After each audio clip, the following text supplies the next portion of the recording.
Thanks for tuning in, and welcome to the Good Earth's weekly radio show, Another Day of Living, where the conversations are all about eating well, living well, and feeling good.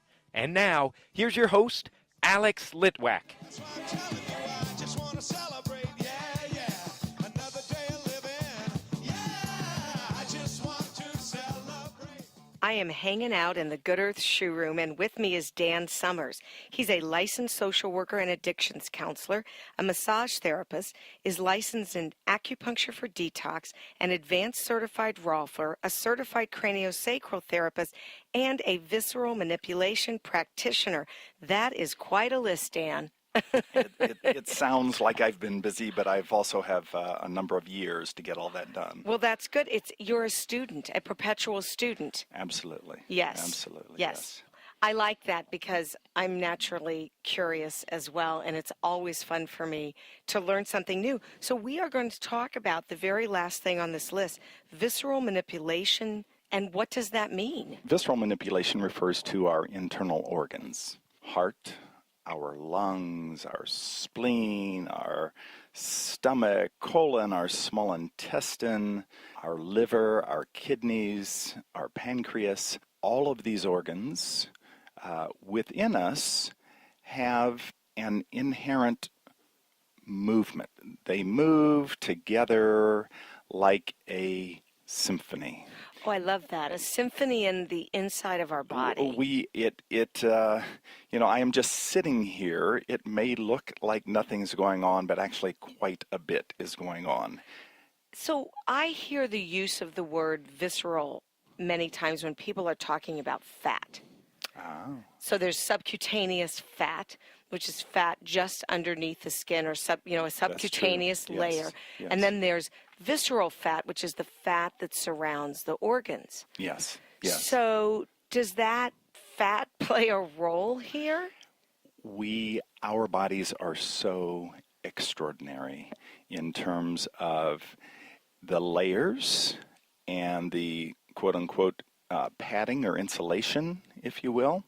And yes, sometimes fat can really serve a purpose in providing cushioning or insulation and heat retention and a source of nutrient. And we also are aware that can be too little or too much. Yes, there can be a little too much of that visceral fat. Yes, you are correct in that. So my understanding when body workers or therapists, practitioners talk about manipulation of a body part, Yes. they're usually speaking of things like moving the fascia. Right. Or dealing with ligaments or tendons or muscle. Right. So how is this different? Well, this is very, very different, but also very related. So typically in massage therapy, we might be dealing with the muscle, perhaps the joint. We might be working with the fluid within the muscle. We might be working with how that muscle attaches either to other soft tissue or to the skeletal system. And the idea is that as we move fluid through or push fluid through or work with that wrapping around the muscle, that we're able to release contraction in that tissue, tension in that tissue, maybe shortness in that tissue, and we're able to help people to relax that at that musculoskeletal level. The visceral work is different from that. It has relationship to that. This is actually dealing with the internal organs themselves that have their own pulsatory rhythm, their own way of working with nutrients in the body that allow us to have energy and what the energy that we need to do our daily tasks. Sometimes these organs, for one reason or another, don't function as they may optimally do. So in other words, if, for instance, the liver which is incredibly complex in that it has over 200 different metabolic functions going on at any given time. If, for instance, it is not processing the blood, the bile, the plasma as well as it could, our job as therapists, as a visceral manipulation therapist, is to look at what is the inherent motion of that liver, how is it intended to work, and how is it actually working? What might be going on that is causing a dysfunction in the liver, and how can we correct that? How does somebody know, other than they've gone to the doctor and the doctor says, well, your liver function isn't so good? Right. Or, they've done that biomedical test. What are the other signs that someone would have? Well, that's a great question. And the medical information, of course, is very important.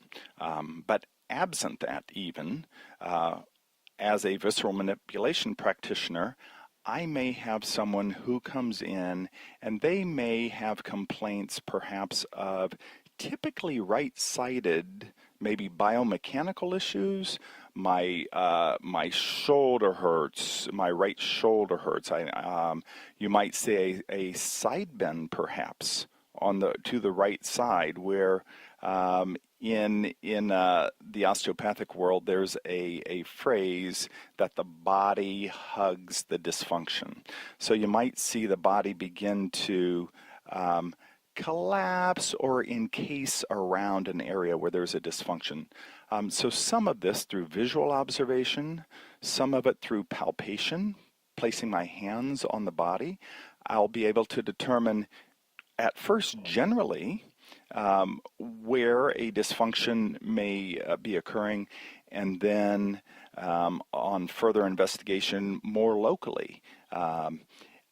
And the interesting part is there are, as one learns one's anatomy, there are a number of suspensory ligaments that would hold, for instance, the liver off the diaphragm. And it may be that it could very specifically be one or more of those little ligaments that are holding the liver in place that is for some reason holding, and through techniques in the visceral work, we are able to engage those tiny little mechanoreceptors in those ligaments and lift some of the strain and tension off that liver and allow it to kind of reset back in its proper place. There are a multitude of signs that there might be dysfunction or at least not optimal functioning in a given organ. And the visceral work is primarily a hands-on, or what's known as a manual form of therapy. And so a practitioner uses everything that they have available to determine what area of the body may be in need of help. I think of craniosacral work and going to an osteopath in particular as very, very gentle but very deep. And I don't think of craniosacral work as anything that hurts. Now I've interviewed other practitioners who do very deep work sometimes with people's muscles, and it can be painful. So my question is visceral work really deep? Is it painful, or is it pretty subtle? Yeah, that's just such a great question.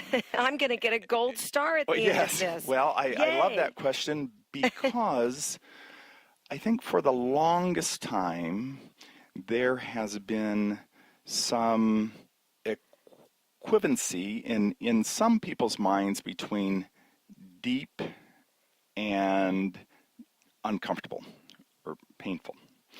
And I think it's really possible if with a sensitive practitioner and with a communion between the client and the practitioner to work very deep in the body, working on some deep structures, literally on the front of the spine or deep into the organs, and for it to be not uncomfortable at all. Well, I'm glad to hear that. Yeah, yeah. Working deeper does not mean necessarily working harder. It does not at all mean disregarding the client's experience.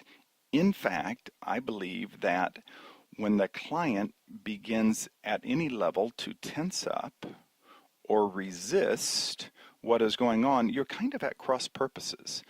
This work needs to be very evocative work, and it needs to be very respectful of the client's social, psychological, emotional, physical boundaries.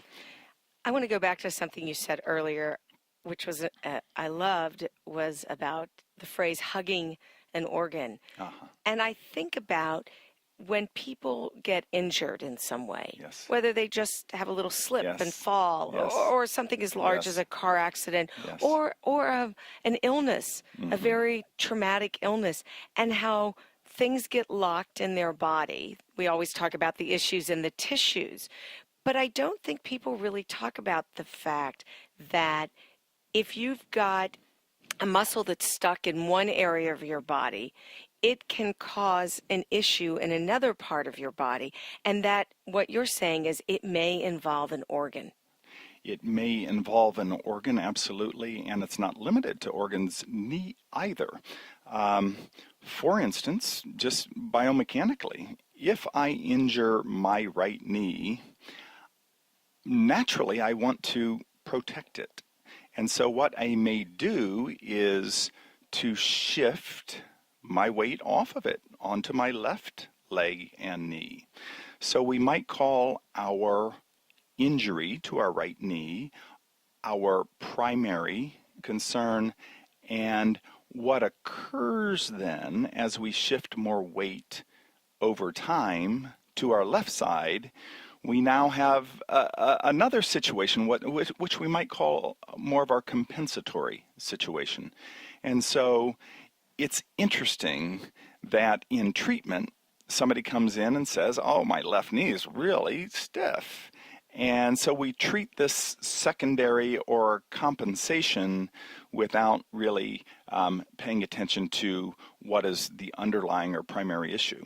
So this happens very much in the world of visceral manipulation.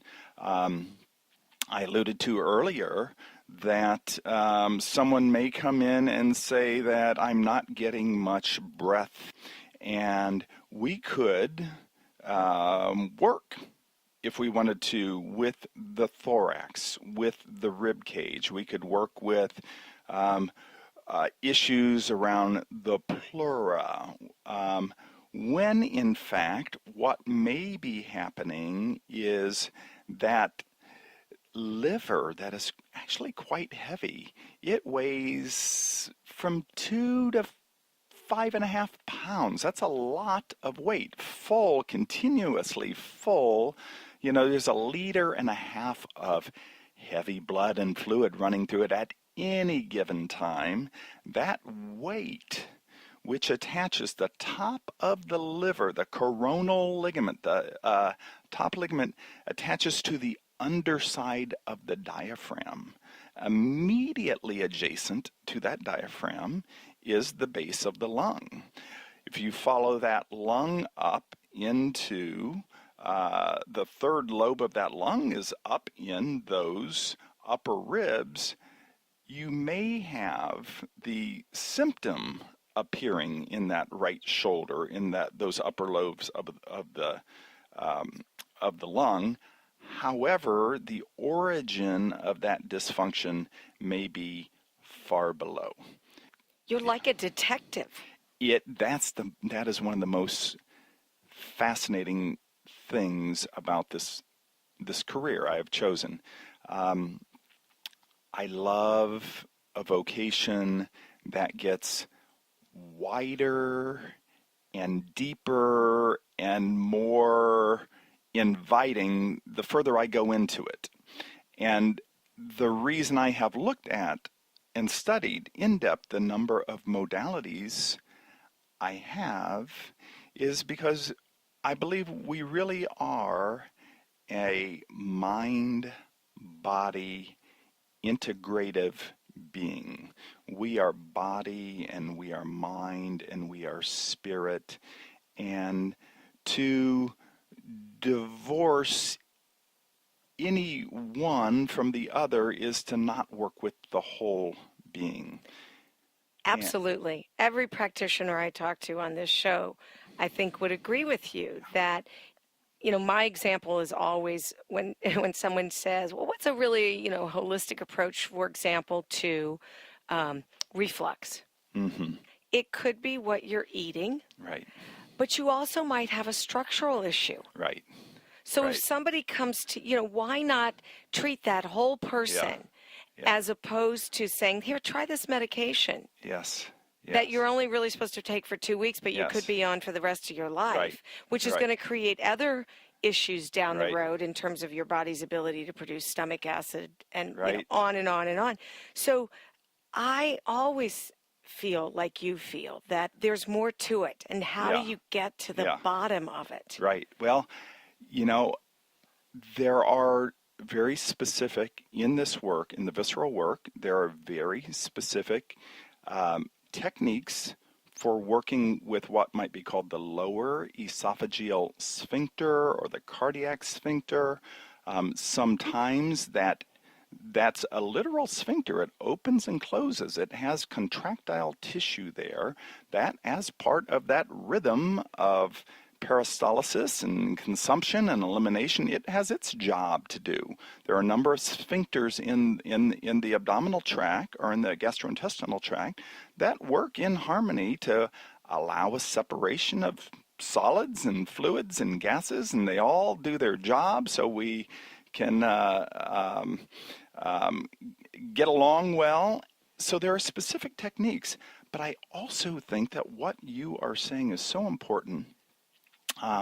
I once heard a wonderful piece of wisdom that we should pay attention not only to what we are eating, but what's eating at us. Hmm. In other words, what kind of social, spiritual, psychological strain do we experience that might affect how we naturally do what we do? And the organs all have corresponding emotions. That's just like a whole nother course of study that I've paid some of attention to, and some of it just makes sense to me. Sometimes the solid organs, like the liver, like the kidneys, they differ from the hollow organs, like the stomach or the more tube-like organs of the large intestine. The more solid organs have a different sense of residence in our body, and they're concerned more almost existentially, like, who are we? And what is this about? And those kind of concerns tend to reside more with the solid, heavier organs, whereas more of the immediate social presentation would be a reason why one might experience ulcers in the stomach. More of a hollow organ. I'm kind of uptight about my job, my presentation, my yard being raked, and so I do find that fascinating. Absolutely. It is. I would imagine you're taking a pretty detailed history when somebody walks in the door. I have done that, and then I have not done that. And I have different reasons for that. Part of why, as of very late, I have not taken that detailed history, at least immediately, is because I sometimes don't want to know. I sometimes do not want to prejudge a situation. I want to be fresh to that person in that moment, what their particular presentation is. Everybody's got this long bag we drag behind us, full of stories, and sometimes holding on to that bag that we drag through our lives does us no favor. No, it doesn't. I mean, certainly being stuck in your story is not going to serve you well, whether it be physically, emotionally, spiritually. It is sometimes the emancipation from our story that is going to be our first step into getting healthy, getting present. That's not to say that that is in no way relevant, because it is. It is. And those stories show up in our body. And what happens is we lose an ability to make a choice for ourselves about how we want to be and what we want to experience.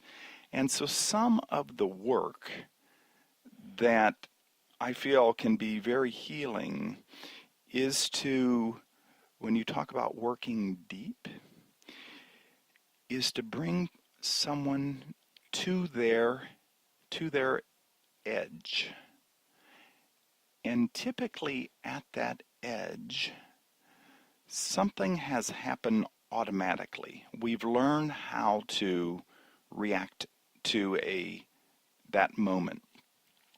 If we can come to that edge, that place of choice or decision, and have the ability to clearly look at it, and rather than automatically do what we've always done, if we can clearly look at that moment and exercise a clear choice, that is so significant in people's ability to change, to do it differently. I think you're right that many times people feel they don't have a choice. I think many times, because of our conditioning, what they experience as real is real. So, our job as therapists is to assist a person in that place to look at it differently, to reframe our story, to imagine it differently, and to empower one to say, it doesn't have to go how it always has gone. I have the strength and the ability and the capacity to do it differently. That is such an honor as therapists to assist one to consciously say, aha, I see that, and the way I've always done it is familiar. It's therefore easy because I know how to do that. I've done it dozens of times before. But my real frontier is to try something else, to try it, to do it in a different way. Set yourself free. Set yourself free. Absolutely. Absolutely. It sounds like someone can come to you with almost any issue that's related to, how their body is functioning, and you, with the blending of all those tools in your toolbox, including the visceral therapy, will be able to unlock what might be going on. I do not put myself out as any kind of miracle worker. And so I will say that in doing this for 27 years, I have had every gender, gender variation, age, presentation of symptom. I've had a lot of different folks come in, and my commitment is to do the very best that I am able to help that person, and also to recognize that if it is outside my sphere of competence, to make an appropriate referral. And does somebody come to see you usually a minimum of 2 times, 3 times, 6 times? Yeah. There are different protocols for the different bodily arts. In other words, there's something called the Rolfing Basic Series, and it is a 10-session series that systematically goes through the whole body in a prescribed fashion.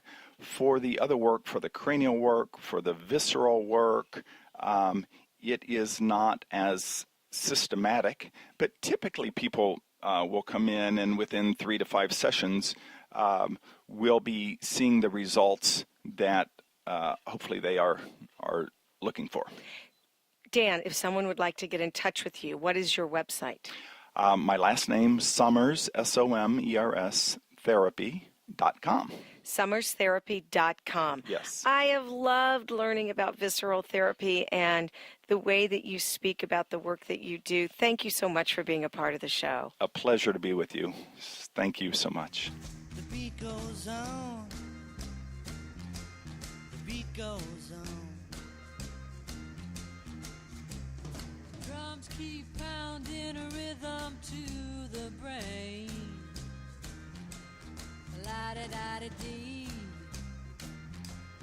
La-da-da-da-da.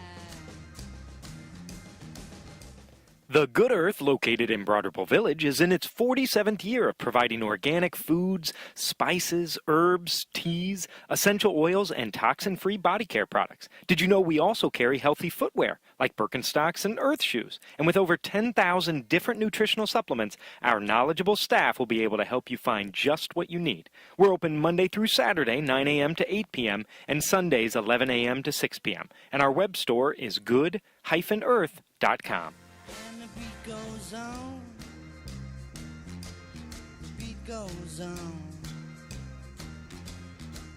Well, I can't be bothered with sorrow, and I can't be bothered with hate, no, no. I'm using up my time for feeling fine every day, yeah. That's why I'm telling you, I just want to celebrate. That's our show. Next week, my guest is naturopathic Dr. Caitlin Parkinson. I hope you'll join me. And the next Walk the Talk event at the Vogue is on Tuesday, December 12th, with the topic of mindfulness. For more information, you can go to walkthetalkseries.com. Thanks so much for tuning in. This is Alex Litwack. Have a great week. The happiest half hour of your day has been brought to you by the Good Earth Natural Food Company, keeping Indy healthy since 1971.